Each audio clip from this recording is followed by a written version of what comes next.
Good evening. आज हम लोग कुछ यूनिक टाइप से जो है सो भारतीय ज्ञान परंपरा एंशिएंट इंडिया का समझने का प्रयास करेंगे।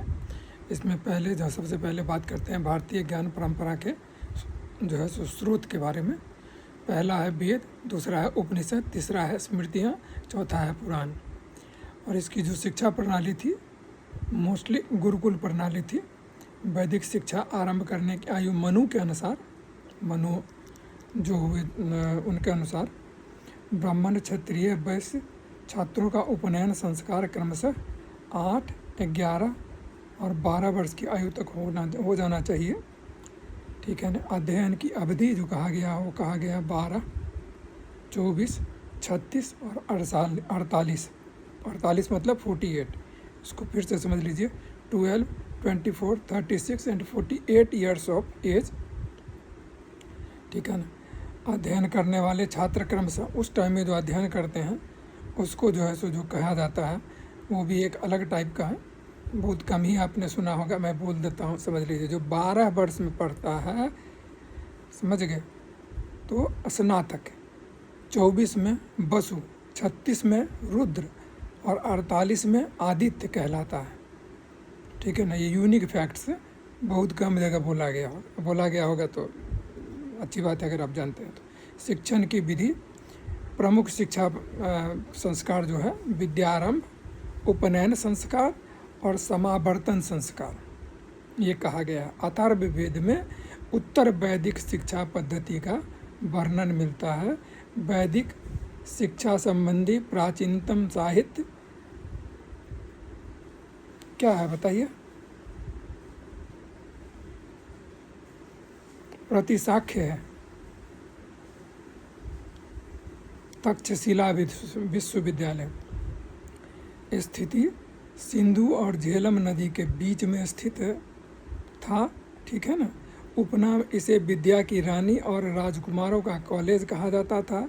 यह भारत का प्राचीनतम विश्वविद्यालय है। कौटिल्य, चरक और पंचतंत्र के लेखक विष्णु शर्मा यहाँ के प्रसिद्ध आचार्य हुए हैं। कौटिल्य मतलब चाणक्य, जो चंद्रगुप्त के टाइम में थे। चरक, ठीक है ना, जिन्होंने चरक संहिता लिखा। और पंचतंत्र बहुत ही फेमस स्टोरी जो है सो है, उसके जो लेखक थे विष्णु शर्मा थे। उसके बाद दूसरा जो था वो था नालंदा। अन्य नाम महायान का ऑक्सफोर्ड कहा जाता है इसको। कई बार ये पूछा जा चुका है जो महायान का ऑक्सफोर्ड किस विश्वविद्यालय को कहा जाता है, तो नालंदा था। स्थित कहाँ है? राजागिरी में, जिसको राजगिरी कहते हैं। संस्थापक जो था शुक्रादित्य कुमार गुप्त प्रथम। कुलपति ह्वेनसांग के समय शीलभद्र कुलपति थे। ईत्सिंग के समय यहाँ के कुलपति राहुल मित्र थे। नालंदा महायान शिक्षा का केंद्र था। वल्लभी विश्वविद्यालय जो था ये गुजरात में स्थित है। वहाँ के स्नातकों को प्रशासनिक पदों पर नियुक्त किया जाता था। विक्रमशिला ये बिहार में स्थित है। बिहार संस्थापक इसके जो थे धर्मपाल थे। गोपाल ने ओदंतपुरी की प्रसिद्ध विहार की स्थापना की। पल्लवों के समय में कांची विश्वविद्यालय प्रसिद्ध शिक्षा केंद्र या बादशाहन एवं निंगनाग इसी विश्वविद्यालय में रहे थे। ठीक है। उसके बाद भारत वर्ष की अवधारणा, ये जो अवधारणा है वो कहाँ से मिलती है, कंसेप्शंस कहाँ से जो है सो ट्रेस आउट किया जाता है, वो भी समझ लेते हैं। श्रीमद् भागवत के 5वें स्कंद में भारतवर्ष का वर्णन मिलता है। भारतवर्ष शब्द सबसे पहले हाथीगुम्फ शिलालेख में मिलता है। त्रेता युग में प्रथम मनु स्वयंभू मनु के पौत्र एवं प्रियव्रत के पुत्र ने इस भारतवर्ष को बसाया था। ठीक है। भारतवर्ष शब्द भारत वर्ष से मिलकर बना है। भा का अर्थ है, भारत क्या है वो भी समझ लीजिए। भा का अर्थ है प्रकाश और दीप्ति। रथ का अर्थ है लीन या संलग्न होना। और वर्ष का अर्थ है स्थान से। इस प्रकार भारतवर्ष का अर्थ है ऐसा स्थान जो निरंतर प्रकाश में रहता है।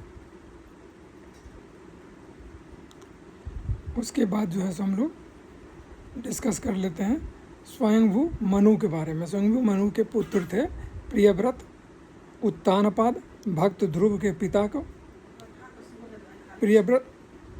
प्रियव्रत ने 7 पुत्रों में से अग्निंद्र को जम्बू द्वीप का राजा बनाया था। जम्बू द्वीप का विस्तार संपूर्ण एशिया में था। जम्बू द्वीप सभी द्वीपों के बीचों बीच स्थित था।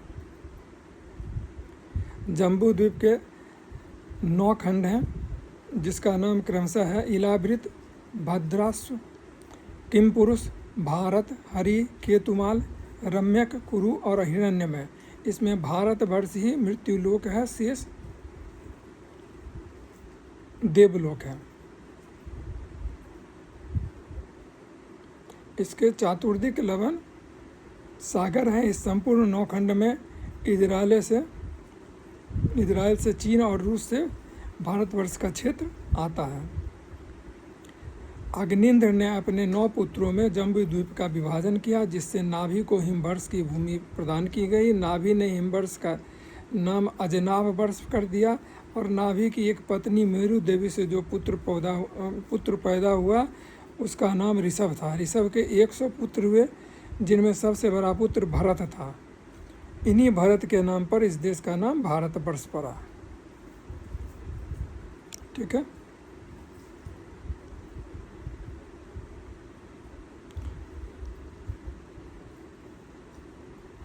तट के निवासी इसके पूर्वी भाग, भारत के पूर्वी भाग में किरात और पश्चिमी भाग में यवन बसे हुए हैं। सर्वप्रथम मत्स्य पुराण में बृहत्तर भारत की अवधारणा मिलती है। पंच भारत, 5 इंडीज। अमीर खुसरो ने भारत को पृथ्वी का स्वर्ग कहा है।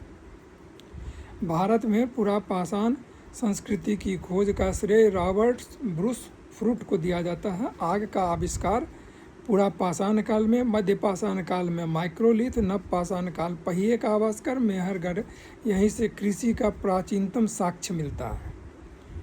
उत्तर भारत में 1000 ईस्वी गंगा घाटी में लोहा का प्रयोग प्रारंभ किया गया था। ऋग्वेद में आर्यों को लोहा का ज्ञान नहीं था। ताम्रपाषाण कालीन प्रमुख स्थल है। आहार संस्कृति, इसको बनास घाटी और स्थानीय केंद्र गुलुंद। प्राचीन नाम ताम्बती तथा बालाथल है। उसके बाद है कायथा, काली सिंध नदी पर सबसे प्राचीन बस्ती। मालवा, सबसे उत्कृष्ट मृदभांड मिले। और दैमाबाद, तांबे का रथ मिला है। इनाम गांव सबसे बड़ी बस्ती अभी तक जो है सो उस टाइम की पाई गई है। अब इतिहास के स्रोत में आ जाते हैं अभिलेख, जिसको एपिग्राफी कहा जाता है। प्राचीनतम पठनीय अभिलेख अशोक का है, जो सर्वप्रथम 1857 में जेम्स प्रिंसप ने ब्राह्मी लिपि में लिखी। अशोक के शिलालेख की खोज सर्वप्रथम 1750 ईस्वी में टी फ्रेंथलर ने की थी। मस्की, गुज्जरा, निट्टूर एवं उदगोलस। उसके बाद बोगजकोई, ये एशिया माइनर में पाया गया। बोगजकोई इंस्क्रिप्शन जो है, इसमें ऋग्वैदिक देवताओं का जिक्र मिलता है। ठीक है ना, ये इसलिए बहुत ही इम्पोर्टेंट माना जाता है। ये पाया कहाँ गया? एशिया माइनर में। हाथीगुम्फ अभिलेख जो है भारत का पहला प्रशस्ति अभिलेख है। अभिलेख है महाराजा एवं भारतवर्ष इसका जो है तो ये जूनागढ़। गिरनार अभिलेख है। एहोल अभिलेख कर्नाटका। ये किसका जो है सो क्या हुआ था, तो मंत्री थे उस जो है सो रवि कीर्ति, उन्होंने बनाया था। इलाहाबाद अभिलेख, प्रयाग प्रशस्ति, हरिसेन। और वहाँ पे उसके बारे में जहांगीर के बारे में भी उस पर जो है सो इसमें मिलता है। भित्री स्तंभ लेख, गुप्त शासक स्कंदगुप्त के शुंगों और हुनों से युद्ध का वर्णन मिलता है। महास्थान बांग्लादेश, बासोईगोरा उत्तर प्रदेश अभिलेख। अयोध्या लेख भी है। उत्तर मेरूर अभिलेख, ठीक है ना, ये भी है, इससे भी जानकारी मिलती है। वेद में अपौरुषेय या नित्य संकलन करता है। कृष्ण द्वैपायन वेदव्यास, ठीक है ना, उन्होंने किया। चारों वेदों को संहिता कहा जाता है। वेदत्रयी, वेदत्रयी मतलब जो है उसमें 3 वेद जो आते हैं वो कौन से आते हैं? ऋग्वेद, यजुर्वेद, सामवेद। इसमें अथर्ववेद नहीं आता है। ऋग्वेद उच्चारण करने वाला जो होता था, उसमें जो ब्राह्मण या जो भी उच्चारण करते थे उनको होता कहा जाता था। पहला एवं 10 मंडल सबसे अंत में जोड़ा गया। ऋग्वेद के 2 से 7 मंडल सबसे प्राचीन मंडल है, जिन्हें गोत्र मंडल कहा जाता है। ऋग्वेद की प्राचीनतम पांडुलिपि शारदा लिपि से प्राप्त हुई है। सर्वप्रथम ऋग्वेद का अंग्रेजी अनुवाद विलियम ने किया था। ऋग्वेद के भाष्यकार स्कंद स्वामी थे, ठीक है ना। शाखाएं कितनी थी? कुल 21, जिनमें से प्राचीन समय में ऋग्वेद की 5 शाखाएं थी। साकल शाखा, वास्कल शाखा, सांख्यायन शाखा, मांडुकायन शाखा और अश्वलायन शाखा। तीसरे मंडल में गायत्री मंत्र सूर्य के सावित्री रूप को समर्पित है। 7वें मंडल में दशराग युद्ध है। 9वें मंडल में सोम हिमालय के मुंजवंत चोटी का उल्लेख है। उसके बाद आ जाइए, जो दूसरा जो सोर्स है वो है ब्राह्मण ग्रंथ, एतेरेय, महिदास और कौशितिकी अथवा संख्यायन ब्राह्मण ग्रंथ। उपवेद, आयुर्वेद, धन्वंतरी और नास दिए सूक्त एकेश्वरवाद को जो है सो ये करता है। संवाद सूक्त, इसमें जो है सो पुरुरवा, उर्वशी संवाद, यम, यमी संवाद, सरस, पनी संवाद, ये सब जो है उसमें है। अब जो चीज़ एक रिलीवेंट जो जानना चाहिए, वैसे भी नहीं परीक्षा के लिए नहीं तो वैसे भी जानिए, जो किस में ऋग्वेद में किसका जो है सो कितना बार जो है सो उल्लेख है। इंद्र का 250 बार, अग्नि का 200 बार, गण का 46 बार, सभा का 8 बार, गंगा का 1 बार, गाय का 176 बार, समिति का 9 बार और यमुना का 3 बार, बैल का 170 बार, जन का 275 बार और विष का 170 बार, घोड़ा 215 बार, जनपद का 1 बार और विदत 122 बार और ऋत 390 बार लगभग आया है। ये ऋग्वेद में इन सब जो है सो शब्दों का या कह लीजिए टर्म का जो है सो उल्लेख इतने बार आया है। अब जो है सो ऋग्वेद के 10 मंडल एवं उनके रचयिता के बारे में समझ लेते हैं, ठीक है। मंडल, प्रथम मंडल अनेक ऋषि, कई ऋषि ने मिलकर लिखा। षष्ठ मंडल, द्वितीय मंडल जो है इसको गुत्समद ऋषि ने लिखा। तृतीय मंडल इसको विश्वामित्र ऋषि ने लिखा। चतुर्थ मंडल इसको वामदेव ने लिखा। पंचम मंडल इसको अत्रि ऋषि ने लिखा और षष्ठम मंडल को भारद्वाज ने लिखा। सप्तम को वशिष्ठ ने, अष्टम को अंगिरस और कण्व ने और नवम को लिखने में काफ़ी सारे ऋषि जो हैं अनेक ऋषिगण हैं और दसम भी अनेक ऋषियों के द्वारा लिखा गया, ठीक है। अब आ जाइए दूसरा जो वेद है वो है यजुर्वेद। यह गद्य और पद्य दोनों में है। पुरोहित इसके अध्वर्यु हैं।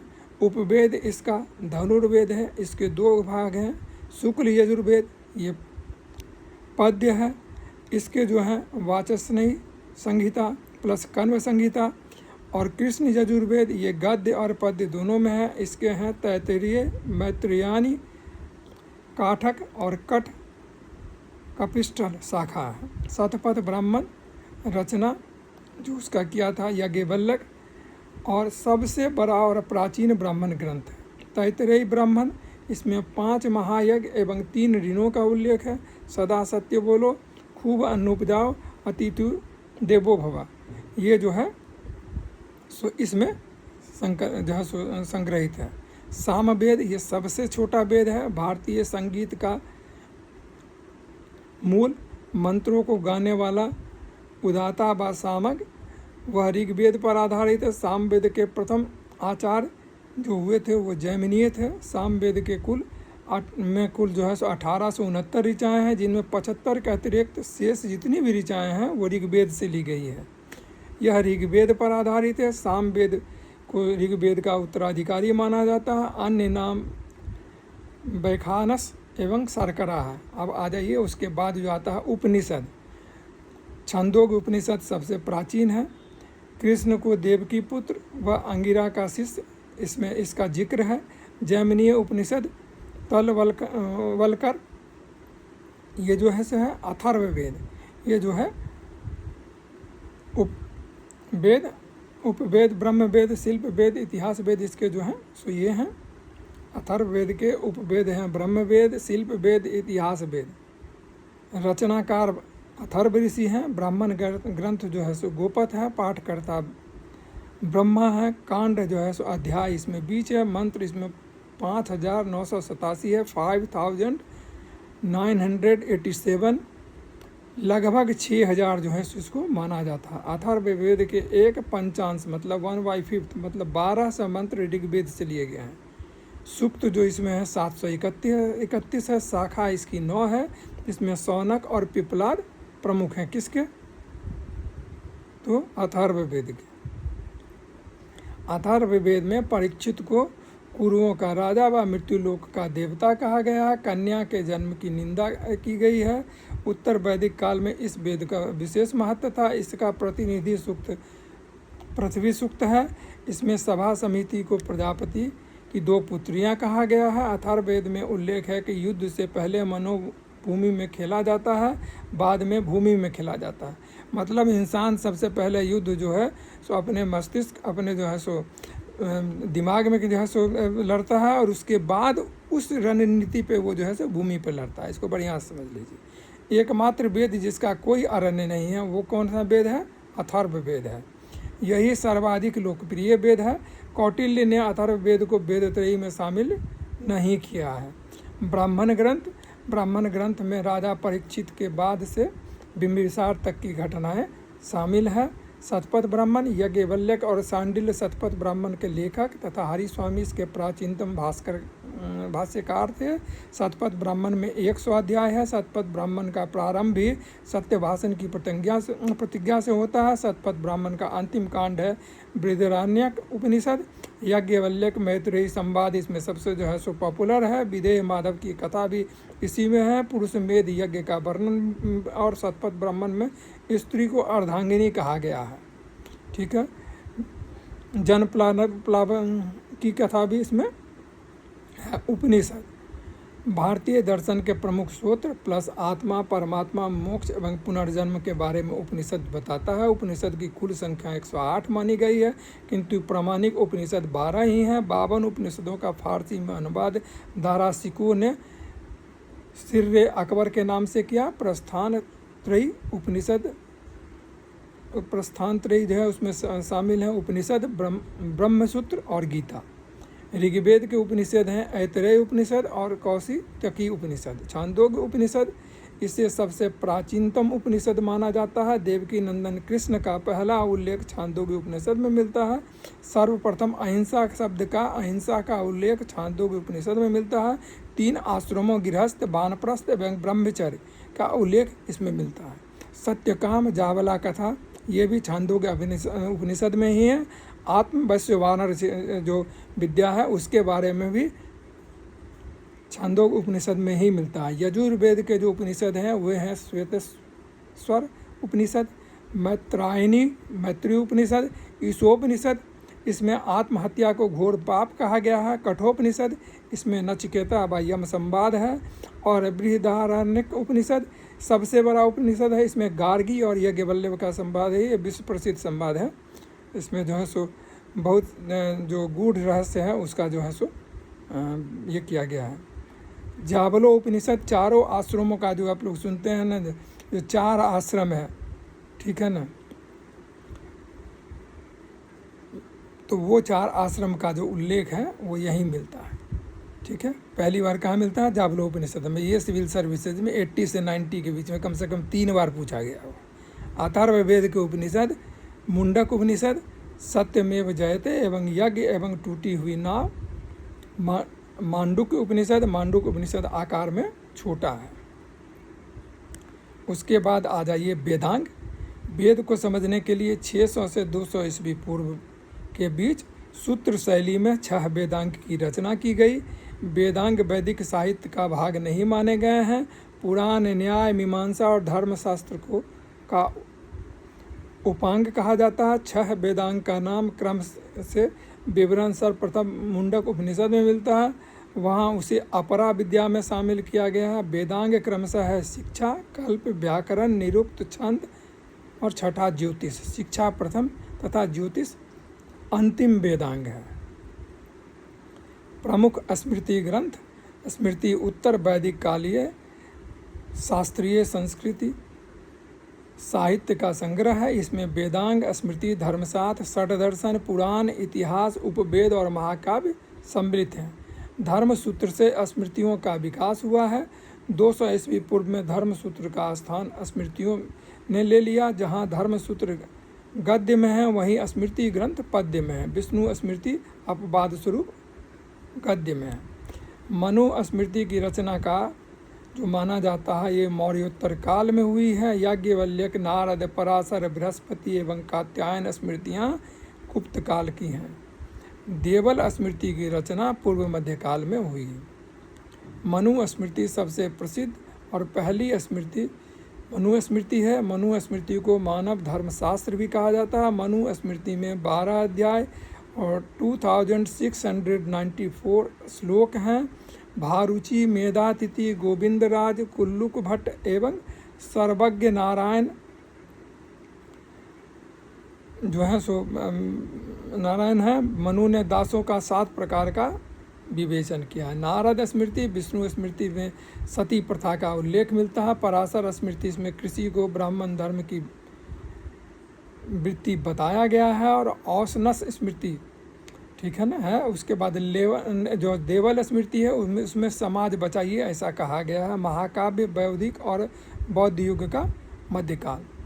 रामायण महर्षि वाल्मीकि जी द्वारा रचित, बंगला में अनुवाद कृतिवास बंगाल के सुल्तान पारवक शाह का संरक्षण था। उसको फारसी में अनुवाद बदायनी ने किया रामायण का। महाभारत रचना वेदव्यास, इसको पहले जय संहिता कहा जाता था ठीक है ना। 18 वर्ष में सबसे बड़ा शांति पर्व, 18 पर्व में सबसे बड़ा शांति पर्व। भीष्म पर्व में युद्ध का उल्लेख है। सुप्रसिद्ध गीता महाभारत के भीष्म पर्व का अंग है। जो गीता जो है वो भीष्म पर्व के अंतर्गत ही जो है सो आया हुआ है। पुराण पंचम वेद, लोमहर्ष तथा उनके पुत्र उग्रश्रवा ठीक है ना। सर्ग प्रतिसर्ग, वंश, मनवंतर एवं वंशानुचरित। स्कंद पुराण सबसे बड़ा पुराण है। मत्स्य पुराण सबसे प्राचीन एवं प्रमाणिक पुराण है। मत्स्य पुराण में विष्णु के 10 अवतारों का उल्लेख है। मौर्य वंश के लिए विष्णु पुराण, आंध्र सातवाहन एवं शुंग वंश के लिए मत्स्य पुराण और गुप्त वंश के लिए वायु पुराण जो है प्रमाणिक माना गया या उसमें कहिए जो लेख मिला। बौद्ध साहित्य, प्राचीनतम बौद्ध ग्रंथ पाली भाषा में है। हीनयान का प्रमुख ग्रंथ कथा वस्तु है। चलिए इसको बाद में लेंगे। ये जो है सो ऋग्वेद उससे पहले और जो है सो तक जो है सो हमने लिया है। इसके बाद अब जो है बौद्ध का जो है सो शुरू करेंगे। इसको तब तक आप लोग पढ़िए और समझिए और प्लीज़ सब्सक्राइब कीजिए।